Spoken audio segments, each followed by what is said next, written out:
avant le lever du soleil. Faites doucement.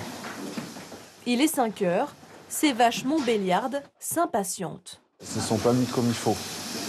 Allez, c'est un peu le problème quand elles sont pressées comme ça. Car pour elles, l'heure du petit déjeuner coïncide avec le moment de la traite.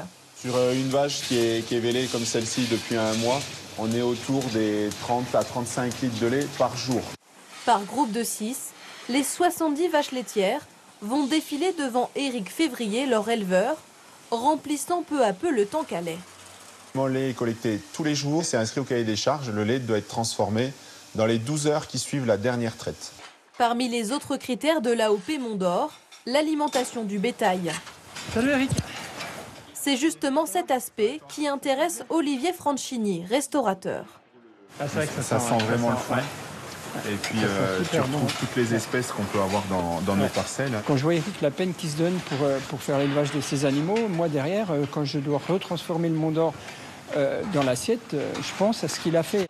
Mais avant de cuisiner le Mont d'Or, il faut d'abord passer à la fromagerie. Cette coopérative transforme le lait de 10 éleveurs différents avec une méthode toujours artisanale. Le geste, il s'apprend parce qu'il faut savoir doser entre force et rapidité. Parce que si on va trop vite ou trop fort, on casse le grain. Moins d'une heure après son arrivée, le fromage sera donc coulé dans les moules.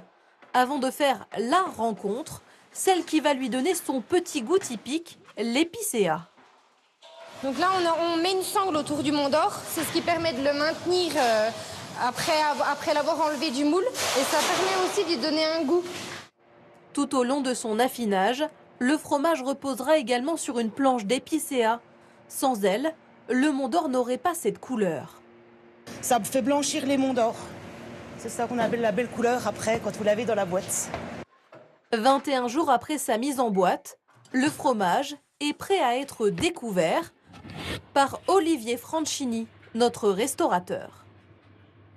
C'est là qu'on voit la fermeté du Mont d'Or. Il faut qu'il ne soit pas résistant, il faut qu'il soit un petit peu souple. Et c'est justement cette texture qui lui a inspiré cette recette de polenta au Mont d'Or pour accompagner des noix de Saint-Jacques. Pour 2 personnes, il vous faut 125 g de polenta, 500 ml de lait, une cuillère de crème, quelques noix de Saint-Jacques et un demi-Mont d'Or. Et quand j'incorpore le Mont d'Or, j'ai pas peur de gratter bien sur la sangle. Vous voyez là, il y a petits morceaux de sangle qui se décrochent. Et ça donne aussi ce petit goût boisé au Mont d'Or qui n'est pas désagréable du tout. Mais ne mélangez pas tout de suite la polenta au Mont d'Or. Là, ce qu'il est en train de se passer dans ma casserole, vu qu'elle a une température, elle est en train de dégager un petit peu de vapeur qui fait fondre tout gentiment mon Mont d'Or. Grâce à cette cuisson lente, fromage et polenta se mélangeront en douceur jusqu'à l'obtention de cette texture onctueuse. Il ne vous reste alors qu'à dresser votre assiette. Je viens poser mes petites noix de Saint-Jacques. Avec quelques champignons et une tuile à l'encre de sèche, le repas est prêt à être dégusté par Éric Février, l'éleveur de Montbéliarde. Avec la polenta. On retrouve vraiment la caractéristique qu'on a, le goût qu'on a dans la pâte. C'est limite de la gourmandise en fait.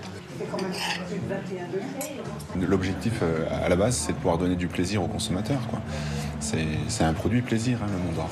Un plaisir saisonnier, la saison du Mont d'Or ne dure que quelques mois jusqu'à la fin de l'hiver.